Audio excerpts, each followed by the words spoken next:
warahmatullahi wabarakatuh.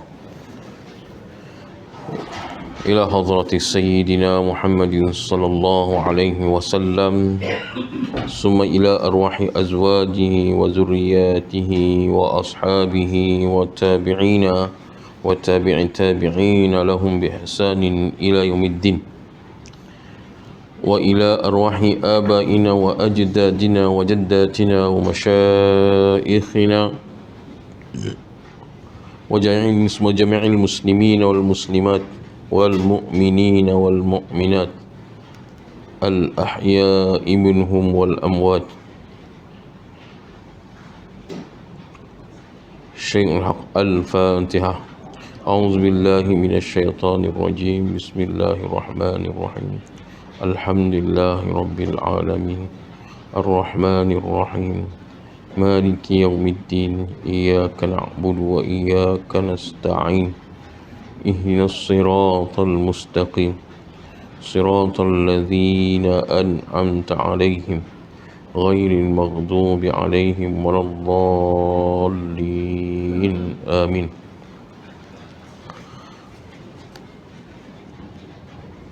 الحمد لله نحمده ونستعينه ونستغفره ونعوذ بالله من شرور أنفسنا ومن سيئات أعمالنا. من يهد الله فلا مضل له ومن يضلل فلا هادي له. رب اشرح لي صدري ويسر لي أمري واحلل عقدة من لساني يفقه قولي. اللهم ارزقنا علما نافعا وانفعنا بما علمتنا إنك أنت العليم الحكيم. اللهم افتح أبواب علمنا ومعرفتنا وحكمنا. اللهم اجعل قلوبنا يفقهون بها وآذاننا يسمعون بها وأعيننا يبصرون بها. فالله خير حافظا وهو أرحم الراحمين. وصلى الله على سيدنا محمد وعلى آله وصحبه وبارك وسلم. وبعد. Tuan-tuan dan puan-puan dirahmati Allah Subhanahu wa taala. Alhamdulillah, bersyukur kepada Allah Subhanahu wa taala dalam kurnia dengan kurnianya dan limpah nikmatnya Allah pertemukan kita lagi pada malam ini. Malam ini Tuan Imam minta saya berbahas bab Isra' dan Mi'raj dalam tajuk yang dibagi. Saban hari kita dah dengar tentang Isra' dan Mi'raj, dan dah kita faham, yang datang ni saya faham bahawa Isra' Mi'raj itu adalah satu mukjizat yang Allah berikan kepada Nabi Muhammad sallallahu alaihi wasallam, dan ianya berlaku dengan roh dan jasad, bukan dengan jasad sahaja, bukan dengan roh sahaja. Bahkan ulama berittifaq bahawa berlaku Isra' dan Mi'raj adalah berlaku dengan roh dan jasad. Maknanya dua-dua. Kalau roh saja dia tak jadi, dia tak jadi mukjizat, tapi roh dengan jasad dia jadi mukjizat. Okey, kita dah dengar Allah Subhanahu wa taala berfirman dalam surah Al-Isra'. Kita duduk dengar, subhanallazi asra bi 'abdihi lailan minal masjidil harami ilal masjidil aqsa alladzi barakna haulah, ila akhir ayat. Sadaqallahul azim. Maha suci Allah yang menggerakkan hamba-Nya. Subhanallah asra bi 'abdihi lailan, pada waktu malam, minal masjidil haram, dari masjid haram iaitu Makkatul Mukarramah, ila masjidil aqsa, ke masjid Aqsa. Perjalanan itu adalah memakan masa, kalau hari ini kita ambil 1 jam naik kapal terbang lah, Saya naik kapal terbang dari Mesir ke Saudi sejam. Sejam naik kapal terbang lah sekarang. Tapi pada zaman dulu tak boleh kita cakap, kita ni kira cerita back to future, kan. Balik zaman lama, kita cerita ke orang tua-tua zaman 400 tahun lepas. Zaman saya dari dulu ni, zaman saya yang saya duduk ni, kapal terbang daripada Baitul Maqdis ke Masjidil Haram sejam je. Dia kata kau ni mengarut lah. Kerana tidak masuk akal bagi zaman dia. Tidak masuk akal bagi zaman dia. Ataupun kita pergi pada zaman awal 1900, yang mana roket tak ada lagi. Hari ini dengan roket boleh naik ke langit, lepas kepada lapisan atmosfera dalam masa 1 jam. Betul. Kalau ikut perjalanan Nabi SAW dari Mekah ke Masjidil Aqsa dengan 1 malam, dan Isra dan Mi'raj dengan 1 malam, adakah bagi kita pada zaman ini tak boleh masuk akal? Kerana teknologi telah menunjuk, Allah bagikan ilmu kepada zaman ini untuk membenarkan apa yang telah berlaku kepada Nabi SAW. Teknologi yang kita ada hari ini, dan kenderaan yang kita ada hari ini, ada juga kerana kenderaan yang Allah Allah sebut dalam Al-Quran. Di antara kenderaan yang kami sediakan yang kamu tak tahu. Zaman dulu memang tak tahu kenderaan kereta, tapi hari ini kita ada kenderaan. Mana kenderaan yang ada hari ini, satu penemuan yang Allah ingin membukakan kepada kita bahawa teknologi ini telah dipakai oleh Nabi Muhammad 1400 tahun yang dahulu. Bagi orang zaman ni, kalau cerita tentang Isra dan Mi'raj, bila kita kata ianya benar, kalau dia ingkar, maka tak sepatutnya ingkar. Betul, tak sepatutnya ingkar. Kerana zaman ini zaman yang zaman yang penuh maju. Mesir kapal terbang boleh pusing satu dunia. Concorde Malaysia naik Concorde Malaysia ke England 4 jam. Laju tak laju? Laju. Itu baru dengan kelajuan bunyi, kan? Kelajuan bunyi. Nabi SAW Allah gerakkan dengan kelajuan cahaya. Kalau gerakkan dengan cahaya, maknanya tak mustahil sampai satu tahap nanti manusia akan capai kelajuan cahaya. Tapi kita tak mau cerita lah yang tu. Maka penemuan hari ini mengiyakan apa yang telah berlaku kepada Nabi Muhammad. Cuma tinggal satu syahadat sahaja, beriman atau tidak beriman. Kata ulama, tidak syarat untuk orang itu beriman melihat mukjizat, kerana zaman Nabi Muhammad berlakunya itu tengok mukjizat tak beriman. Nabi Muhammad tak beriman, kan? Maka tidak beriman itu, iman dan tidak beriman itu adalah milik Allah Subhanahu Wa Taala. Masuklah dalam qauluna kata Nabi, firman Allah, innaka la tahdi man ahbabta walakinallaha yahdi man yasha. Hari ini, adakah manusia hari ini akan menyangkal apa yang Nabi Muhammad SAW pernah lalu? Takkan nyangkal. Tapi kenapa tak mau beriman? Orang Islam sendiri yang mengaku Islam pun tak mau beriman. Itu sebut. Hari ini kalau dia menyangkal, tak masuk akal, dia ketinggalan zaman. Kerana apa? Hari ini telah nyata dengan teknologi yang ada. Kalau dia menyangkal, Yang ada yang kalau teknologi yang ada ni dia sangkal apa yang berlaku dengan Muhammad tu tak masuk akal. Kerana teknologi hari ini boleh menunjukkan macam mana Nabi Muhammad Isra' dan Mi'raj. Cuma yang tak boleh menunjukkan adalah apabila naik ke Sidratul Muntaha. Dari ciri yang ada, sepatutnya kita lebih beriman kepada Nabi sallallahu alaihi wasallam. Kan? Patutnya kita beriman. Patutnya orang yang mendengar saban hari ini, semalam ataupun zaman ini akan terus. Sama ada dia tak pernah Islam, dia akan percaya. Tetapi iman bukan milik kita, milik Allah Subhanahu wa taala. Jadi tuan-tuan dan puan-puan rahmati Allah Subhanahu wa taala. Dalam kisah Isra' dan Mi'raj ni adalah hadiah, kata ulama, adalah tasliyatu li Rasulillah sallallahu alaihi wasallam. Menenangkan jiwa Nabi Muhammad sallallahu alaihi wasallam.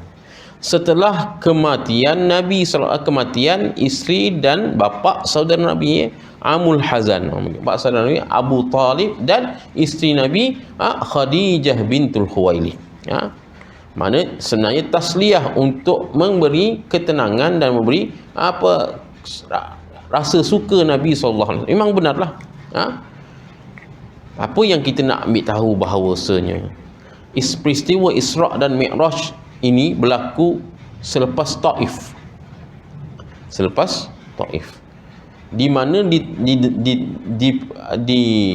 Nabi SAW telah berusaha untuk menyampaikan dakwah Islam kepada Taif, golongan kaum di Taif. Kaum Taif tak terima, bahkan dibaling dengan batu sehingga Zaid bin Harisah, anak angkat Rasulullah SAW, pengsan berdarah disebabkan batu yang dibaling. Zaid bin Harisah ni tuan-tuan, saya dah sebut banyak kali dah. Kita kena ambil iktibar macam mana para sahabat melindungi Rasulullah sallallahu alaihi wasallam sehingga dia pengsan disebab menjadi benteng kepada Rasulullah daripada batu yang dibaling oleh kaum-kaum Taif. Dalam perjalanan balik Nabi sallallahu alaihi wasallam bila tak mampu, bila tidak sampai dakwah, maka Allah Maha Adil. Ini sebab Allah Maha Adil, Maha Sayang. Maka Allah bagi pula, kalaulah kaum Taif tak boleh beriman, Allah datangkan kaum jin untuk beriman dengan Rasulullah sallallahu alaihi wasallam. Inilah sebabun nuzul surah Al-Ahqaf, ayat surah Al-Ahqaf ayat 29, wa ilsarafna ilaika nafaran minal jin yastami'una al-Qur'an falamma hadaruhu qalu ansitu falamma qudiya wallaw ila qaumihim munzirin qalu ya qaumana inna sami'na kitaban unzila min ba'di Musa musaddiqan lima bayna yadayhi yahdi ila al-haqq wa ila tariqin mustaqim ya qaumana ajibu da'i Allah wa aminu bih yaghfir lakum dhunubakum wa yujirkum min azabin alim wa man lam yujib da'i Allah falaysa bimu'jizin fil ard wa laysa lahu min dunihi awliya ulaika fi dhalalin mubin. Tatkala Nabi SAW balik daripada Taif, maka singgah di satu tempat di Ja'ranah. Kata ulama, nama tempat itu Nakhlah. Maka malam itu Nabi SAW bangun bermunajat kepada Allah Subhanahu wa taala. Akhirnya ada golongan jin yang mendengar apa yang Nabi baca dalam sembahyang. Maka mereka takjub dengan apa yang dibaca oleh Nabi SAW. Apa dia tu? Quran, tuan-tuan. Maka Allah pun turunkan ayat, ingatlah tatkala kami menggerakkan wa isarafna ilaika nafaran minal jin, kami menggerakkan kepada engkau wahai Muhammad nafaran minal jin, beberapa ekor jin, yastami'una al-Quran, mendengar Al-Quran. Falamma hadaru, dan tatkala mereka hadir mendengar Al-Quran, qalu, mereka mengatakan, falamma hadaru qalu ansitu, dengar apa yang tengah kita dengar ni. Senang, lalu terdengar Nabi Muhammad baca Quran. Falamma hadaru qalu ansitu, qalu falamma hadaruhu qalu ansitu falamma qudiyau, dan mereka dah habis dengar, mereka balik kepada kaum mereka, mengajak kaum mereka untuk beriman. Maka inilah hikmah bila Nabi SAW sabar, maka sabar itu Allah gantikan yang lain. Inna ma'al usri yusra, inna ma'al usri yusra, fa inna ma'al usri yusra, inna ma'al usri yusra.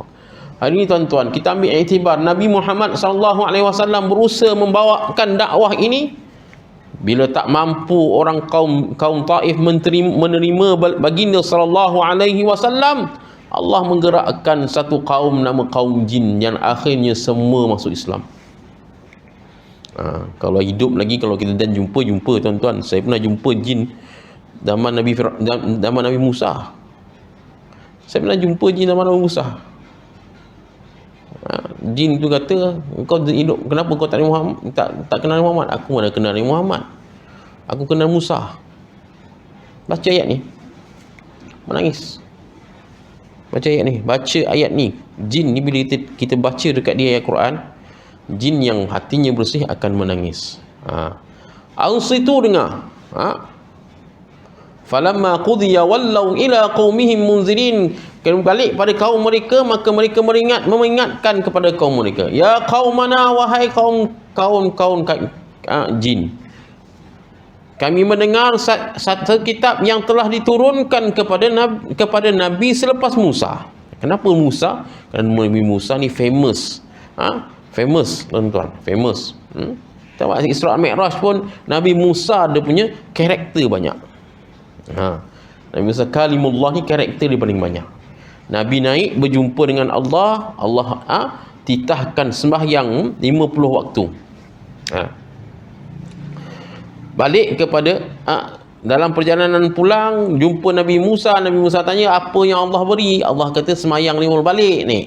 5 kali berulang alik. Akhirnya Nabi maka Allah mentakhfifkan, mengurangkan sembahyang sebanyak 5 kali sehari semalam.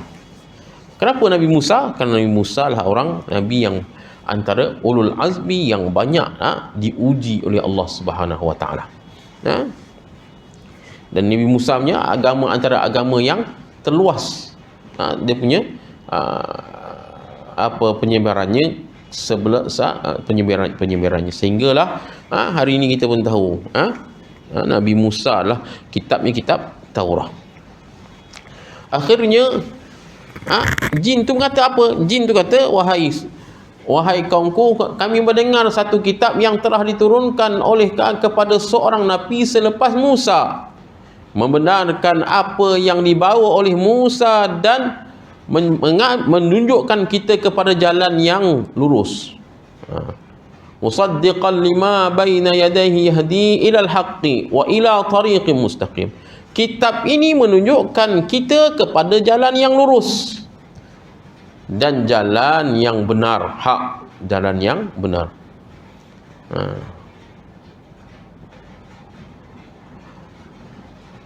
Ya qaumana, wahai kaumku. Jin ini jadi pendakwah juga. Ajibu da'i Allah.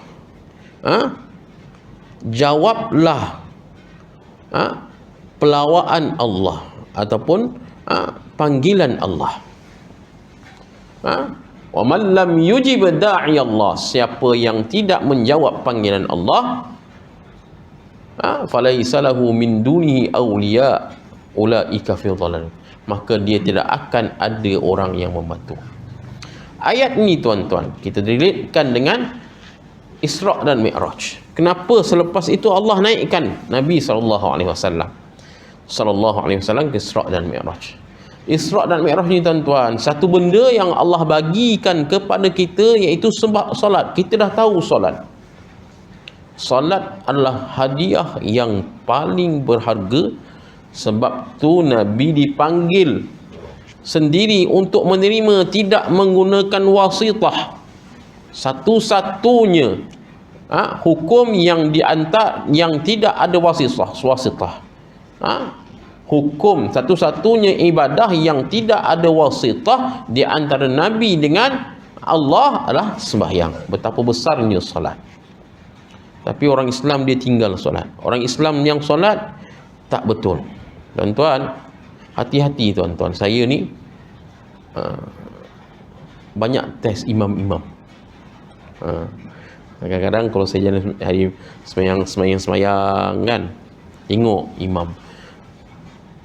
imam saya tanya, ada sekali tu saya buat interview, kita saya pegawai masuk nak, maka ada baru ni pelantikan imam baru, so kita interview, tanya semayang Jumaat kalau tidak duduk di antara dua khutbah sah tak? Sah, dia kata. Saya cakap, jaga baik-baik tuan imam membawa pahala dan dosa. Tak perasan lah ustaz. Itu belum saya cek Fatihah, belum saya cek tahiyat. Tapi imam-imam sini saya setuju lah ke. Sebelum saya cek Fatihah, sebelum saya cek tahiyat kan. Kita duduk cek Fatihah, duduk cek tahiyat. Ustaz-ustaz yang duduk di Jais pun Fatihah tak betul, tahiyat lah. Kalau Fatihah tak betul, tahiyat lagi lah tak betul. At-tahiyatul mubarakatus salawatut thayyibah.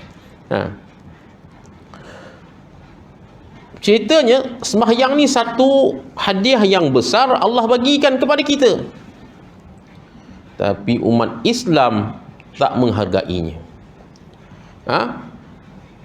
Dalam ramai-ramai umat Islam, berapa yang solat? Dan ramai-ramai yang solat, berapa yang sah solatnya? Dalam ramai yang sah solatnya, berapa yang diterima oleh Allah? Dalam ramai-ramai solat, berapa yang sah solatnya? Ramai-ramai yang sah solatnya, berapa yang diterima oleh Allah? Itu yang paling kita takut tu. Saya mungkin boleh cek Fatihah tuan-tuan, boleh cek tahiyat tuan-tuan, sah dah. Tapi yang untuk menerimanya bukan saya, Allah. Sebab tu orang yang salat, bila Allah terima, ketahuilah Allah akan menjaganya dan Allah akan sayangnya. Sebab tu bila salat, orang yang salat, jaga salatnya, belajar tentang salatnya dan faham kehendak salat. Faham kehendak solat. Apa dia? Solat itu bukan satu bebanan. Taklif memang kena, tapi sebenarnya solat itu satu kurniaan. Kalau kita faham solat itu satu kurnia, betapa kita sayangnya Allah. Bila kita sayang Allah, maka Allah akan sayang kita. Boleh faham? Kalau kita tahu solat itu kurniaan, macam agung kurnia Tan Sri, kita akan rasa, kita akan jagalah pangkat kita sebagai Tan Sri. Kalau kita tahu solat itu satu kurniaan Allah kepada kita kerana sayangnya dia kepada kita,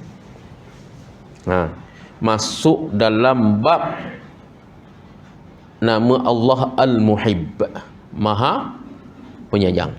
Masuk dalam bab nama Allah Ar-Rahim, Maha Pengasih. Masuk dalam bab nama Allah Al-Hadi, Maha Memberi Hidayah. Solat ni saja siapa yang lakukan, maka Allah akan berikan semua dunia ni hak dia. Kalau dia lakukan dan faham dengan apa tujuan diwajibkan solat. Mula memang wajib lah, tapi sampai satu tahap kita sembahyang kerana nak bertemu dengan Allah. Solat kerana nak bertemu. Kita akan rasa nikmat sembahyang. Sebab tu Nabi SAW bila ditanya oleh Aisyah,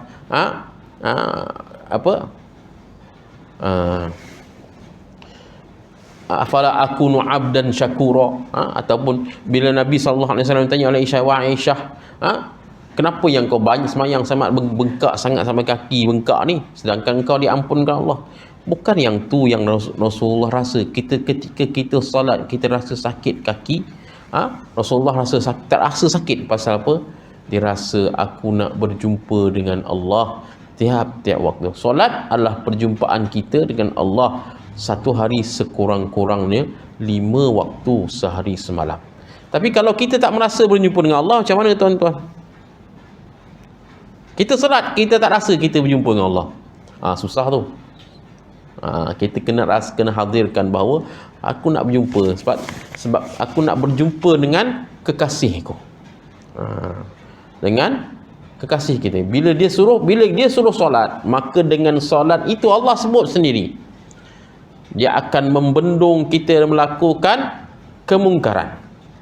Dia akan membendung kita melakukan al-fahsya wal munkar, kemungkaran dan Allahu Akbar, fahsya. Apa dia tuan Haji? Fahsya.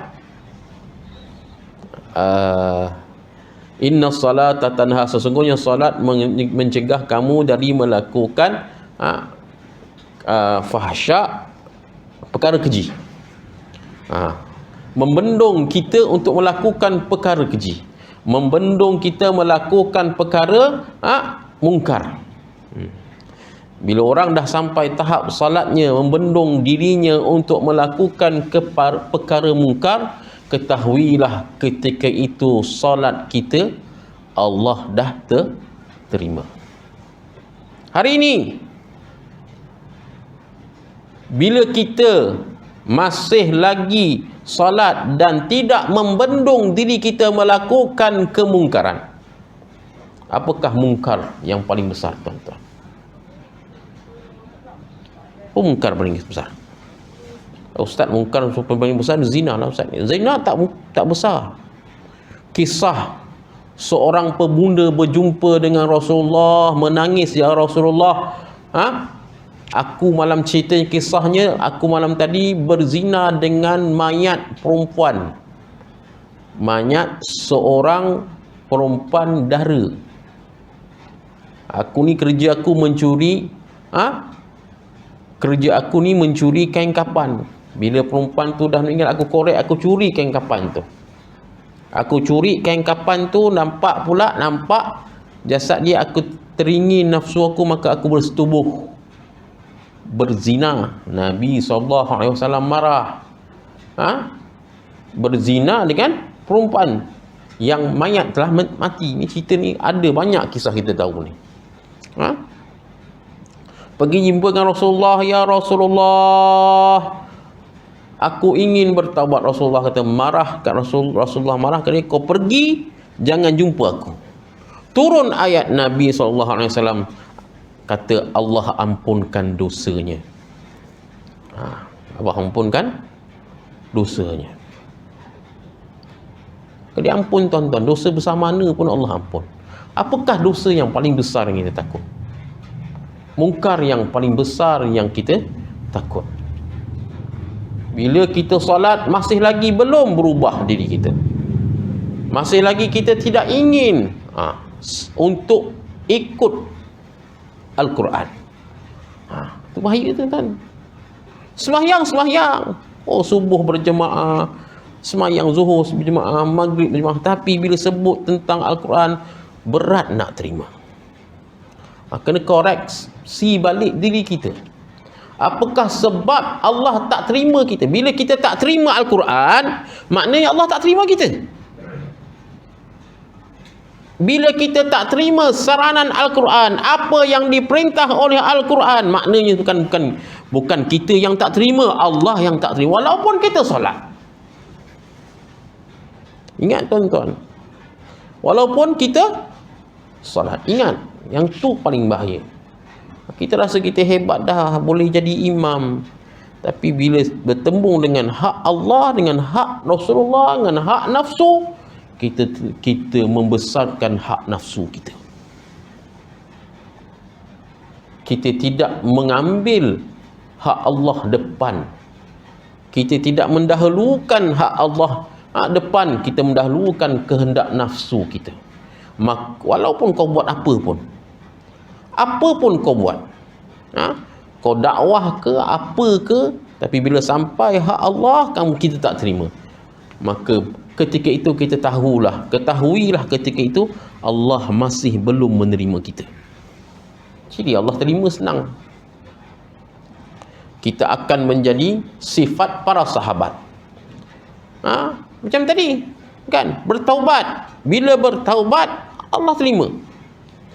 Allah gerakkan hati dia untuk bertaubat. Gerakkan hati pemuda, menangiskan pemuda itu untuk bertaubat, menangis pada waktu malam. Ceritanya pemuda itu menangis. Bila Rasulullah dah tak terima dia, kita pergi jumpa Sultan. Sultan, aku tak mau tengok kau jangan datang dah kat aku. Itu baru Sultan, bapak kita. Kau jangan jumpa aku. Ini Rasulullah, penyelamat dunia akhirat kita. Tiba-tiba tak terima. Apa perasaan kita? Begitulah perasaan pemuda tadi. Tak terima. Bila Rasulullah tak terima, menangis dia, minta, ya Allah, Nabi Muhammad dah tak terima aku, terimalah taubat aku. Menangis dia, terisak-isak. Menangis dia, terisak-isak. Kalau Allah tak sayang dia, dia tak akan bertaubat. Kerana kalau kita nak tahu Allah ada dengan kita, Allah tengok kita, kita digerakkan Allah untuk sentiasa bertaubat kepada Allah. Sebab tu bila sembahyang, solat itu tadi sebenarnya, walau kita faham ianya hadiah, kita akan rasa nikmat sembahyang. Quran, bila kita dengar orang baca Quran, panjang mana dia baca, kita rasa sedap. Sebagaimana para sahabat boleh mendengar Al-Quran tanpa rasa susah. Tuan-tuan dan puan-puan dirahmati Allah Subhanahu wa taala. Bila kita merasa berat dengan dan tak berapa nikmat dengan mendengar orang mendengar baca Quran, dan tak rasa nikmat dengan baca Quran, itu satu, Quran tak mahu kita. Ataupun kita dilengah-lengahkan, itu paling bahaya, tuan-tuan. Maka Isra' dan Mi'raj ni kunci utama. Allah nak bagi tahu kita, kunci utama engkau nak dekatkan diri dengan aku, kau kena betulkan solat engkau. Kau kena capaikan solat engkau sampai mencapai bahawa solat itu bukanlah satu taklifan kepada aku, tetapi adalah satu nikmat kepada aku. Solat itu nikmat. Doa, sebab tu Nabi sallallahu alaihi wasallam ajar kita, Allahumma a'inna ala zikrika wa syukrika wa husni ibadatik. Allah, bantulah kami dengan mengingatkan engkau dan ala zikrika wa syukrika, berterima kasih kepada engkau. Doa Nabi Sulaiman alaihi salam, Rabbi auzi'ni an ashkura ni'mataka allati an'amta alayya. Ya Allah, kurniakan aku ashkura, orang sifat bersyukur setiap nikmat yang kau berikan kepada aku. Itu bila semayang kita baca alhamdulillah bagi salam sebanyak kali lah. Assalamualaikum warahmatullahi. Assalamualaikum warahmatullahi. Baca alhamdulillah sekurang-kurangnya satu kataan. Kalau ulama tulis dalam kitab-kitab, alhamdulillahillazi, Pak Imam kan, alhamdulillahillazi lam yattakhidz walada wa lam yakul lahu. Apa hal kena puji, sekali puji, syukur pada Allah. Syukur kerana nikmat sembahyang tadi Allah kurniakan kepada kita. Faham yang tu, bila sempurna salat kita, maka hidup kita akan sempurna. Hari ini orang yang sempurna solat kurang. Orang yang tak sembahyang pun Orang yang semayang kurang. Orang yang sempurna solat kurang. Orang yang terima Allah sembahyangnya kurang. Itulah kita tengok hari ini apa yang berlaku. Umat Islam tidak menghiraukan solatnya. Isra' Mi'raj ni cerita bahawa kita perlu menghiraukan solat kita. Sentiasa memikirkan tentang solat kita. Sentiasa mencari kenikmatan ketiga solat. Kalau sampai tahap rasa nikmat bersolat, ketahuilah hari itu Allah dah kurniakan kita nikmat tu. Tapi kalau belum, cari sampai jumpa. Ustaz tak jumpa, Ustaz cari sampai minta kurnia. Ya Allah, kalau tak jumpa macam mana? Minta kurnia. Ya Allah, kurniakan aku nikmat dalam beribadah. Ya Allah, kurniakan aku nikmat dalam beribadah. Itu saja kunci untuk kita hari ini faham. Saya nak cerita Isra' Mi'raj banyak dah Ustaz cerita tuan-tuan. Dekat Isra' Mi'raj, apa yang Nabi nampak, siapa Nabi jumpa, Nabi turun, apakah iktibar di Isra' Mi'raj, banyak dah terjumpa, banyak kali dah. Hari kita nak ambil iktibar saja kenapa hari ini umat Islam dikurniakan nikmat yang besar solat ini, tapi dia tak terima, dia abaikan. Iktibarnya bahawa kita memang tak penting bab solat, ataupun solat ni jadi benda yang bukan yang paling penting dalam hidup. Sedangkan itulah paling penting. Sebab itulah pentingnya Nabi SAW terima direct. Tidak ada pentaraan antara Nabi dengan Allah. Kalau hukum-hukum lain, zakat, puasa, Allah utus Jibril. Hukum lain Allah utus Jibril untuk bagi tahu, ini hukumnya gini, bayar zakat, berjihad, Allah utus Jibril. Tapi salat Allah tak utus Jibril. Kita yang berakal kena fikir, kenapa Allah tak utus Jibril? Nabi SAW sendiri naik. Selepas apa? Selepas mihnah dan tribulasi, ujian-ujian yang Allah beri kenakan kepada Nabi Muhammad SAW, kematian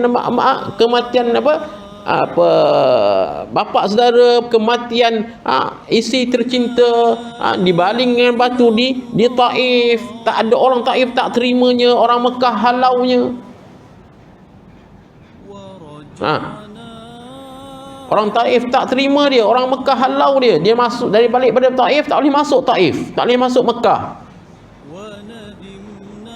Maka kerana ujian itu tadi, Allah panggil dia untuk bertemu dengan Allah. Kekasih Allah bertemu dengan kekasihnya. Nabi SAW dalam kitab ni terus kekasih Allah bertemu dengan Allah, ingin bertemu dengan kekasihnya. Maka orang yang salat, orang yang bersemayang ini sebenarnya layak untuk menjadi kekasih Allah. Sebab tu dalam hadis Nabi SAW, siapa yang menjadi wali Allah, orang yang banyak melakukan nafilah, banyak melakukan benda solat sunat. Sampai tahap tu kena rasa nikmat macam mana nikmatnya solat. Allahu a'lamu bissawab. Minta maaf hari ini saya kalau sana ada salah dan silap.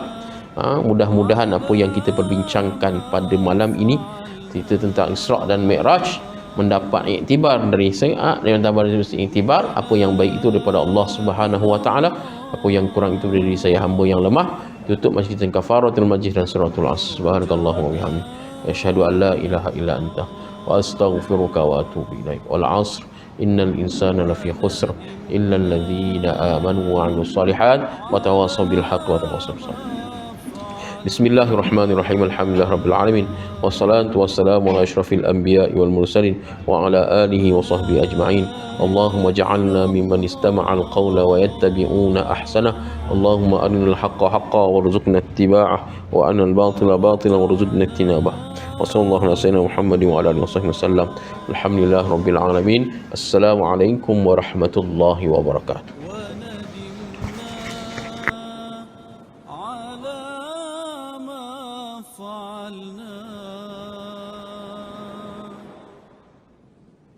تبنا إلى الله